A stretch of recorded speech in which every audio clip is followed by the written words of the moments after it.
The Marty and Laura Show is brought to you by Veterinary Village. With locations throughout Wisconsin, Veterinary Village is dedicated to enhancing the quality of animal and human lives today and into the future. All right, you guys, welcome to the Marty and Laura Show. I am your host, Laura Reeves, and my dear friend, Dr. Marty Greer, is here. And we are going to talk about a subject that can be a little bit sensitive, but is also kind of timely with the holidays and all the things that are going on. Well, we have people coming in and out of our house, and our pets are like, ah! Right? And so we're going to talk about the question of behavior management and how we can safely manage our pet's behavior and when it is no longer safe to do so. So there's some big topics for the holidays, but I think important to cover, you know? Yeah, for sure.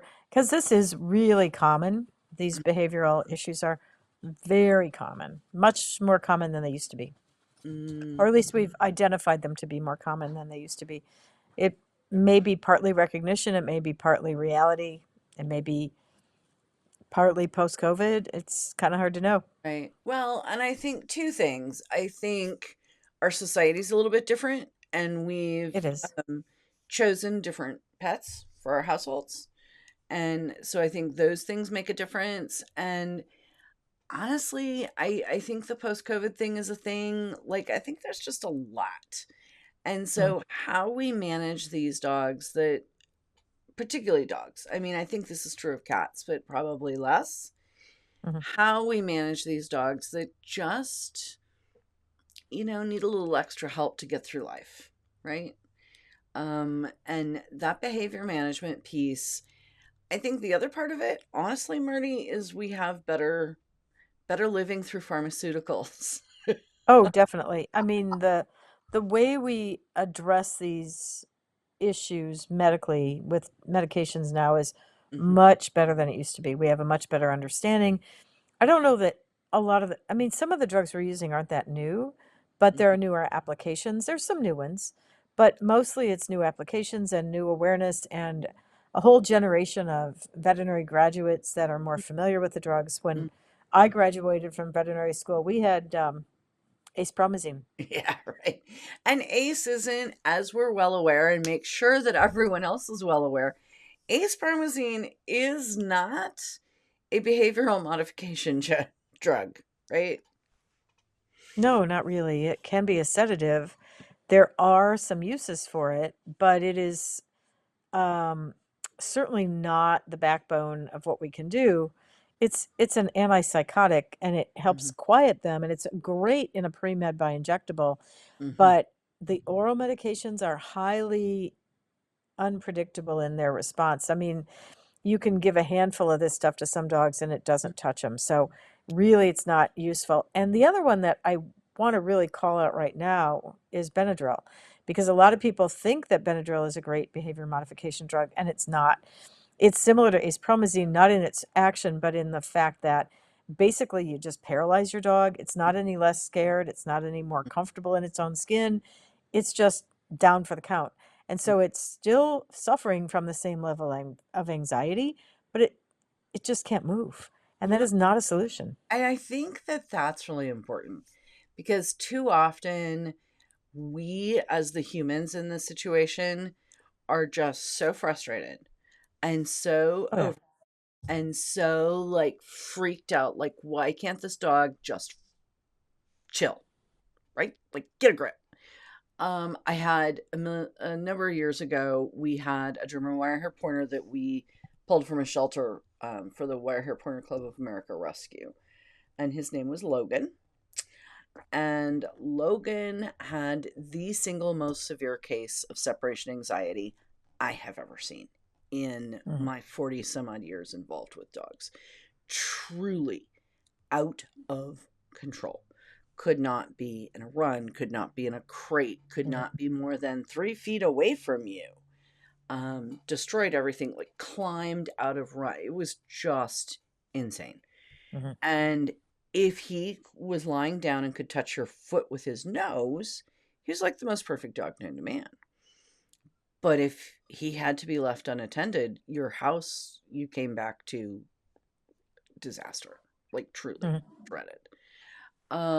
So that I think gave me a better understanding of what a lot of folks are dealing with, because when I raise my Mhm. own dogs and I have a certain way with them, you know what I'm saying?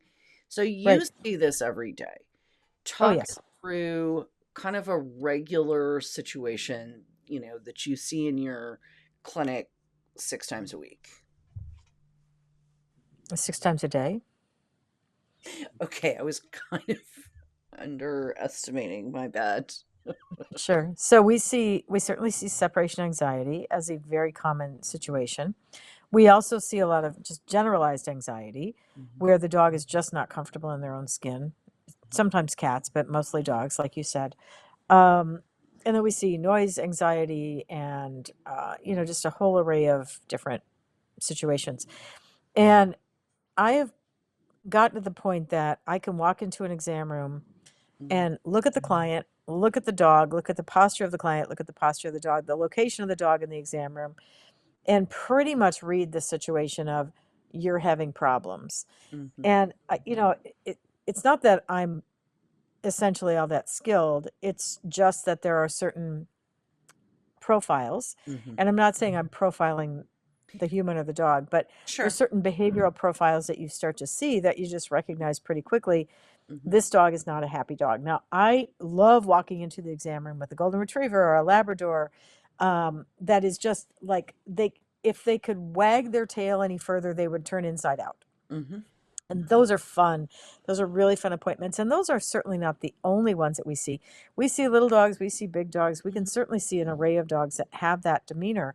And I love that because you walk in the room, you give them a ginger snap or a cookie or a cheese Dog ball or is happy, whatever. owners are happy. So I Yeah, think that that's they're kind they're of where I want great. to get to, right? Like if you are out there tonight with your pet and your pet is causing you anxiety, which I promise you is then causing your pet anxiety, and that Mm-hmm. feedback loop is happening. Like this is Mm-hmm. a real thing, you guys. Right. I don't know a nicer way to say it. Um Right. And you're not trying to be harsh. It's just no, this is this is reality. Is not every dog is happy at the vet clinic. There are little dogs that can be just thrilled. I or can in have their Shih own Tzus that skin next door to right. themselves, you They're know? just woohoo. They're like, I love. They'll be on the counter in the exam room, and they're Mhm. putting their nose under the tray. We have a little tray on the counter in the exam room that has an array of snacks in it. It's like the little tray that they put behind the bar where they keep the olives and the lemon Right, slices and the cherries, you know? right. So the dog goes over there and starts flipping it open and they're like, I know what's in here. And it's great, you know? I love that. But a lot of dogs, we can't get them out from under the chair. Mhm. If we do get them out from under the chair, they're horrified. If we do put them on the table, you have to be very aware that they are in a panic. And this is very important, is the American Vet Med Association Professional Liability Insurance Trust, which is our malpractice carrier for Mhm. many veterinarians, but not all, does not want owners helping with restraint during veterinary visits because if your dog or cat scratches, bites you, or otherwise injures you at the veterinary visit, that is a liability to your veterinarian. And that's a big concern because sometimes the only person that can handle this dog Right.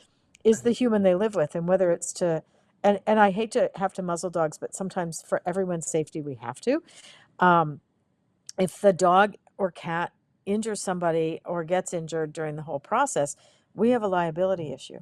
Right. On one day this week, I had a black German Shepherd in my exam room that is great everywhere except the veterinary clinic, according to what the owner told me.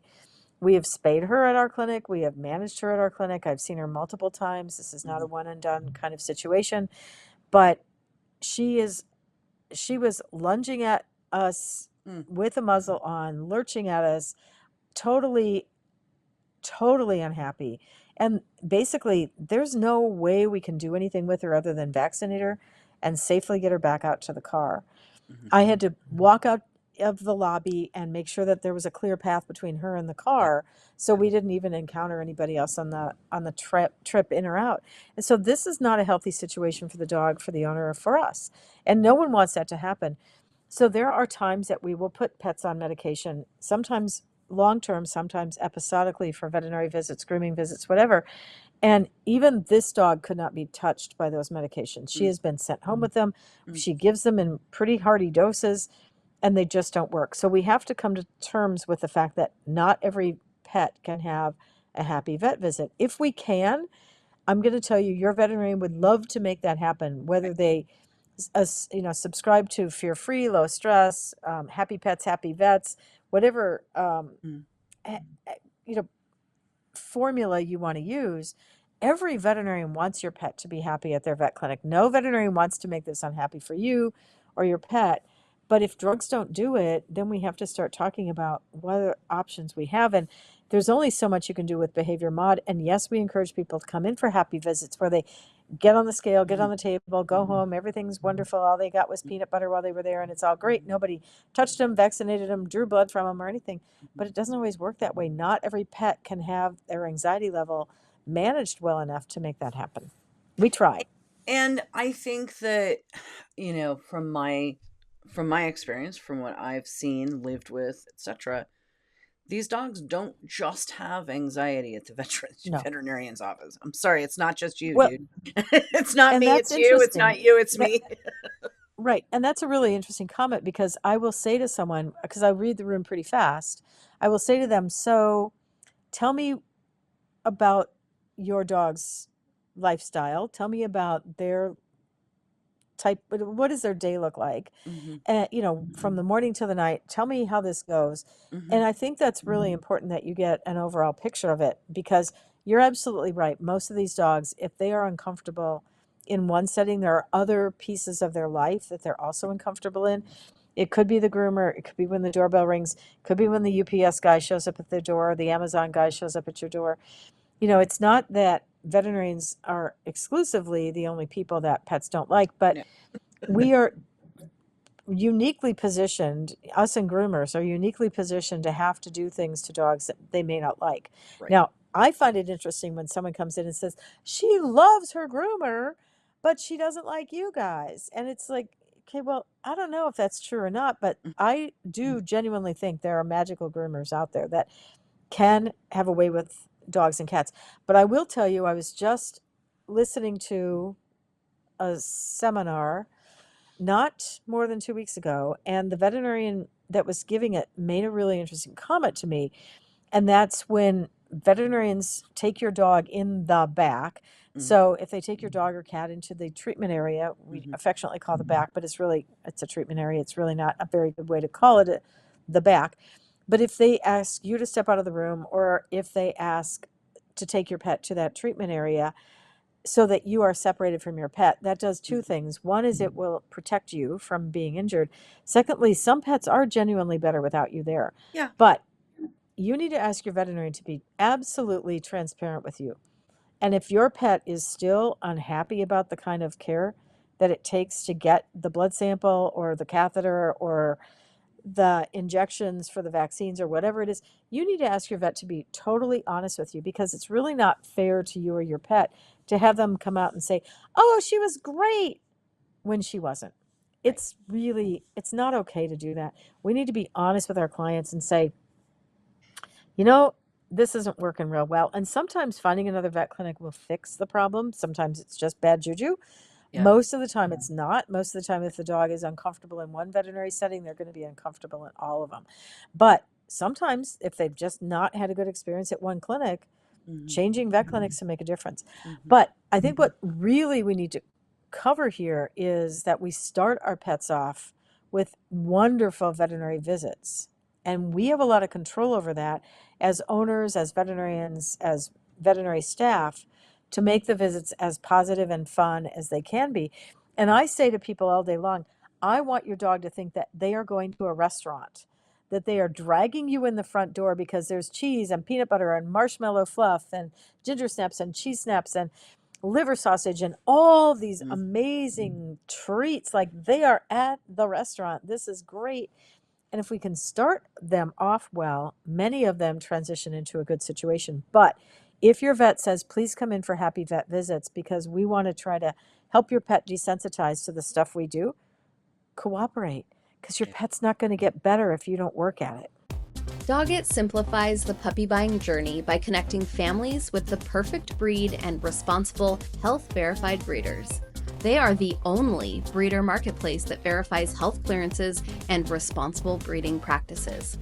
Through their personalized puppy matcher tool and matchmaker services, they educate and guide buyers every step of the way, ensuring a seamless process and a perfect match for their lifestyle. From initial breed consultation to introductions with top breeders, Doggett makes responsible puppy ownership easy and stress-free. Okay, so a couple things I think. Some dogs, like some people, just have a harder time adjusting to life, right? Oh, Like absolutely. we all have friends that just really want to hide in the corner and not talk to anybody, right? Yep. And not be talked to. And I mean that's just people and dogs. We all have friends that, shiver when there's thunder, right? Like people and dogs are not incredibly different in those ways. No. I also think that in a lot of cases, people and their dogs can have some of the same personality quirks. Is that Yes. something you witness? Yes. Yes. We see a lot of those things. And that, again, isn't meant to be judgmental. It's Right. more Who we are. observational than it is Right. judgmental. It is who we are, and your pet feeds off of you, and you feed off of your pet. And it's interesting to me that we sometimes will see the same behaviors in subsequent pets. If Mhm. somebody had a dog that was fearful, timid, afraid of certain things, it a fear biter, it may be that every pet they own does. And you're like, okay, is this environmental? Is this just that the person sets them up for this, or do they tend to gravitate toward a certain type of pet Mhm. Mhm. that needs extra help or needs something special? Yeah. Or is it just really bad luck? I think there's a lot to saying if it's replicable, that we're going to see a reason for that. And it's not necessarily that you're doing it on purpose, Right. but No, it nobody's happens. doing this on purpose. But you know the old saying, like people look like their dogs, right? Like as I've gotten older, I have chin whiskers like my wire hairs. Like, I picked wire hairs because they're super smart and they might bite you, right? Like I'm like my dogs, right? And so I think there is a lot to be said for the sense that people select their pet Yeah. because it's comfortable for them. Yes. Yes, for sure. So, how do we make these folks and their pets more comfortable with the world at large? Maybe the only place they ever go is to your clinic. Maybe not. Right. But maybe, like, what are some of the things that people can do, can speak to their own veterinarians about? What are some, whether it's medication, whether it's training, what are some of those options? So if you're starting off with a new pet, select the bold puppy in the litter, the one that comes out to greet you, not the one that hangs back. Mhm. So start with the basic premise of pick up not necessarily the most obnoxious puppy in Right. the litter, but the one that's confident, the one Not the that balls to the that wall puppy. right, but the one that looks at you and connects with you Makes and eye comes to contact. you, Mhm. but doesn't you don't have to drag it out from underneath the other puppies or the mother or the chair or the Feel bench or sad whatever it. for it. Yeah. So start off with that basic premise of pick the right puppy, pick the one that's got the self-confidence, and then work with your veterinarian to make sure that you get off to a great start. Mhm. If they don't provide treats, and many vet clinics do, but not all, or they may not provide the right treats, it may not be something that well, if you have a family member allergic to peanut butter is not a Right, good choice.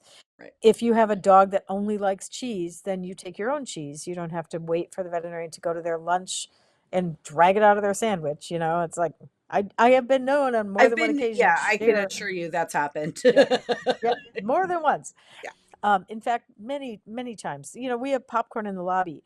If your dog loves popcorn, I'm going to walk out there and get some popcorn. It's easy, but not every vet clinic has a whole array of different treats. So come prepared and then just work with them and make sure that your pet is adequately distracted, looking at the treat or chewing on the treat, or if they're not food motivated, that it's the tennis ball or their favorite chew toy or whatever, while they're getting their vaccination, while they're getting their nails done, while they're doing all this stuff. So you can start off with that basic premise. And Right. again, if your vet says come for happy visits, go for happy visits. Like work at it. Try a little bit. Ask your vet for a Second, happy visit if they don't offer it. right. And it may just be that they didn't get around to it at that visit, but they may offer it, or they may look at you like, no. And maybe that means you need to find a different vet, and that's okay. Mm. Next, you want to make sure that you are using medications if your veterinarian makes a recommendation. And when I say medications, again, I don't mean Benadryl, I don't mean acepromazine, Right. I don't mean CBD oil, I don't mean any of those over-the-counter woo-woo things, because they're not reliable. Well, they're not approved by FDA and they're not reliable. Better living through chemistry is truly a thing. And if you want to really have success, you need to use a pharmaceutical agent that we know is successful. And there's 6 or 8 different drug classes. I have gone to 3 one-week sessions of behavior training in my career, plus all the other stuff that I've done. So find a veterinarian that has an interest in behavior, that is willing to work with you, that Right. understands the different pharmaceuticals that can be used. And then if they suggest it, use it. Don't come in and say, well, yeah, I didn't remember to give it today. Mm. Okay, that gives your vet and your vet tech a headache. Mhm. And secondly, adjust the dose of medication so that before you go to the vet clinic, you know what dose you need.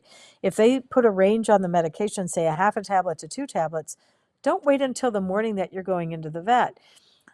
To Try decide it out what ahead you of time. need. Right. Try it ahead of time. See if it works. Is a half a tablet enough? Is 2 tablets too much? If 2 makes them sleep for a week, well, that might not be exactly what we're hoping for. And Mhm. we don't really want to bomb them out of their minds, whether it's short-term or long-term medication. We just want them to be comfortable enough at a veterinary visit that we don't have to manhandle them, muzzle them, do things that are Add rough to and their anxiety, right? Like, right, that's the whole thing is right. And the dog fights with you, you have to put a muzzle on it. The dog gets more anxious because right, it's muzzled. I mean, all of those right. things feed each other. It just escalates. Mhm. Right. So you don't want that to happen. And if you find yourself in a crisis that you weren't able to manage this well and something drastic happens, the dog is injured or Mhm. sick or whatever, and we just flat out have to do it. I mean, all the things that we're not supposed to do with dogs, veterinarians do. We look them straight in the eye, we put them in a corner, we, pick them up and put Have them to on the do the table. things. Yeah. But if you have to do it, you have to do it. If the dog is going to be in trouble without the medical intervention, Mhm. then you just have to say, okay, we're going to have to just gut it out and deal with it. And then we're going to have to take some steps back to try and undo some of the damage. But there's not much that we can do if there's a crisis. Yeah. So practice with the medications ahead of time. Rely on your veterinarian to pick good drugs. And if it's not working, tell them. Say, you know what, I tried the gabapentin and I Mm. tried the trazodone and that didn't really cut it for us. What other choices do you have? What other tools you have in your toolbox that we can use so that, and please don't do combinations of things that aren't approved. And we have clients that are like, well, I have trazodone at home for myself. No, we can't do that. And no, Please, can we please, not the stop CBD. on that for a minute? Can we just Sure. I really want to emphasize this. I think that it's really important that people understand that the medication that your veterinarian prescribes for your pet should be taken by your pet, not by you, and your meds should not be taken by the pet. Right. Your meds are your meds, and your husband's meds are his meds, and your dog's meds are their meds. Yeah. So don't be messing around with that stuff.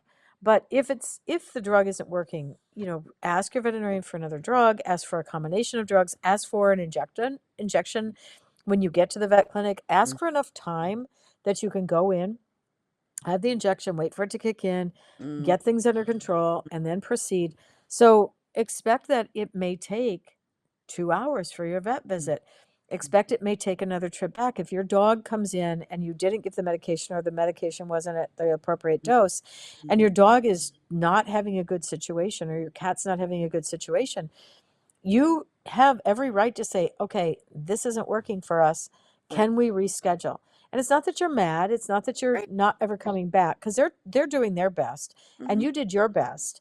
But if it doesn't work, we have other tools. So Mhm. unless there is a life-threatening crisis, Right. then you have the right to say to your vet, let's try this another way. Mhm. And that's okay. And maybe, like I said, maybe finding another vet clinic is the right one for you. We have the drive-through vet clinic, and for some pets, that Mm. environment is great. We have different exam rooms in our main clinic, Mm. two that have just a glass wall, a glass sliding mall door. And some dogs and cats are really much more comfortable in that room because Mm. they don't have that claustrophobia. Interesting. I would have So, expected the other way around.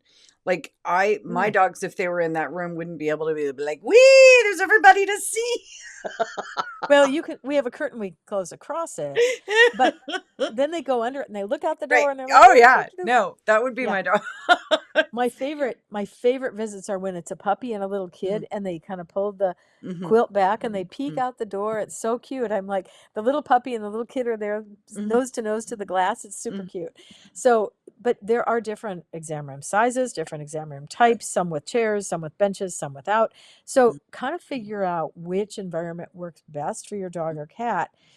Get them used to being in the carrier before, especially for cats, before Mm. the veterinary visit, so that the first time you pop them into the carrier is not this experience where they end up screaming in the car for 20 minutes because you were in bad traffic, and then Yowling. getting to the vet, and then Mm. the cat's already agitated.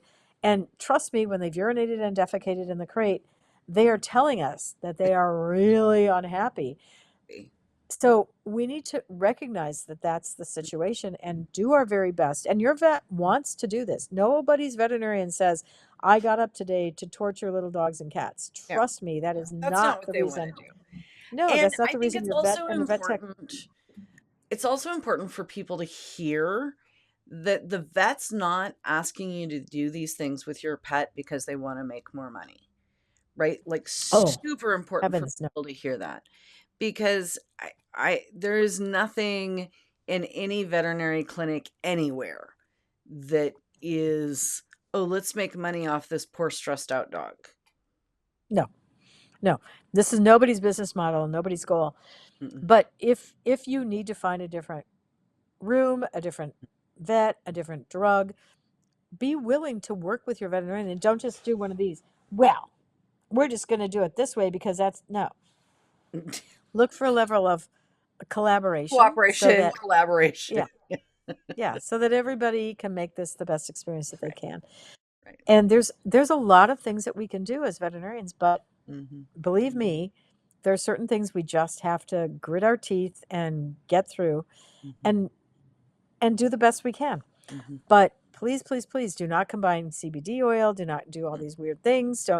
Don't, if you're not able to follow the veterinarian's recommendations, say you couldn't find the cat in time to give the medication, because gabapentin is best given the night before and the morning Right. of the appointment. And if your cat knew you made the appointment and started hiding And the day before, because planned honest ahead. to God, cats know when you make the phone call. Like Yep. they are Dogs do telepathic. too. I'm not sick anymore. Peace, yo.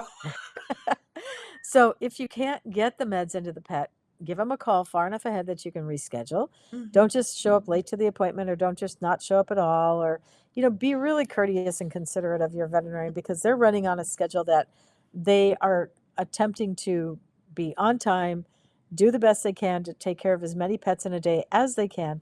So, be the person that you would want to be as a client, so Right. that it really works out well. We have drugs like Cilio that help us with noise sensitivity. We have benzodiazepine, Valium, and Xanax and lorazepam. We have those Gabapentin. class of drugs. Yeah. We have gabapentin. We have trazodone. So there are drugs that can be. There's two classes of drugs, the way I look at it.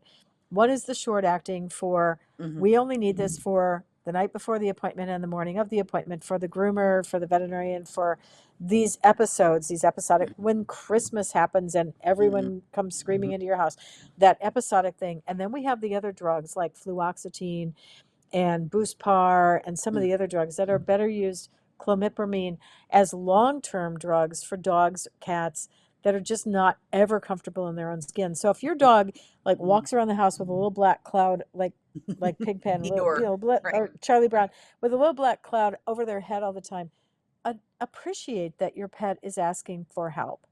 And we can certainly help with the appropriate medications. And it may not be the first dose or the first medication. It may take 2 or 3 attempts. When you go to your behavioral therapist or your allergist or your GI doctor, the first medication they send home with you might not be the ultimate best medication. But every one of us, our dogs, cats, and us included, have our own little chemistry lab going inside of our body. And not every drug does the same thing inside of everybody's body the same way. So if it's not the right combination or the right dose, that's okay. Try it again. Right. Doesn't mean your vet doesn't know what they're doing. It just means that particular situation didn't work out. And, with the information, if you call me and say, this didn't work at this dose, what's my next step? Raise the dose, change the meds, change the frequency. It's all good. There's lots of options. And I think the most important thing I wanted people to take away from tonight is there are options. You and your dog do not have to be miserable their whole lives. And that in modern veterinary medicine, veterinarians are more willing, I think, honestly, more willing to discuss some of the behavioral modification pharmaceuticals that are going to be really useful for you and your pet. That's Yes. Absolutely. And there are new graduates all the time coming out with really good experience, really good training, and there are great programs. So take advantage of that. Yeah. And just find if you, like, we have 8 vets at our clinic. Right. And I will tell you, not every dog reacts the same to every vet. Not every client reacts the same to every vet. I have one doctor that if you get 3 words out of him in the first 3 visits, you've done really, really well. If he smiles and says something to you, you're on. I have other veterinarians that we cannot get, like, you remember that hook that used to come out on the TV and when they would have people on the stage and they'd be like, off. I have one vet that, like, we have to get her out of the exam room deliberately because she would still be talking tonight. At, even after the 9 o'clock appointment at 9 o'clock tonight, she'd still be talking. So find the right combination of veterinarian and veterinary tech for your pet. And even if you can't see him absolutely every single time, say you have an emergency, you have to see whoever's available, take that appointment. But in general, you have the ability to ask for the treat, the vet, the drug, the exam room. There are so many variables of how we can make this better for your pet. Just think about what you want for your pet and how you want it to be done. And if you're okay with just saying, well, just make him get his nails trimmed, I'm okay with it. I mean, my dogs don't love having their nails trimmed, but you know what? They get their nails trimmed. We're doing it. Yeah. But I try to, again, make it as easy as I can. When I vaccinate my own puppies, when I microchip my own puppies, they get peanut butter. So make it the best you can, knowing that it's not always a perfect situation, but you try to make the best of everything. Absolutely. 100%. I used to teach classes, literally classes on how to trim toenails. I'm like, trim one toenail. That's it. One toenail. That's all I'm asking. Then tomorrow night you can trim the next one. And it takes sometimes that level of effort. And I just want to encourage people out there with their pets to understand that, like people, like kids, dogs are not monolithic. Cats are certainly not. And we, as the humans in their life, have a lot of ability to impact, right, their happiness quotient. Absolutely. So get all the little stars aligned to make the best you can. Ducks in a row, poop in a group. All right. All right, Marty. Thanks so much. Appreciate you. It's a late Friday night for both of us, so we're just really grateful everybody's here to join us. And don't forget take this out, share it with your friends, share it with your family, like, follow, review, do all those things that we need you to do, man. We appreciate you. Yep. All right. Have a great night, Marty. Bye. Thank you for joining us on the Marty and Laura Show. We're excited to bring you these unique, fun, fact-based conversations about pet health. We hope you'll join us on social.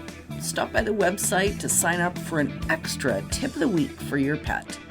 While you're at it, do us a favor, please, and leave a review wherever you find your podcasts.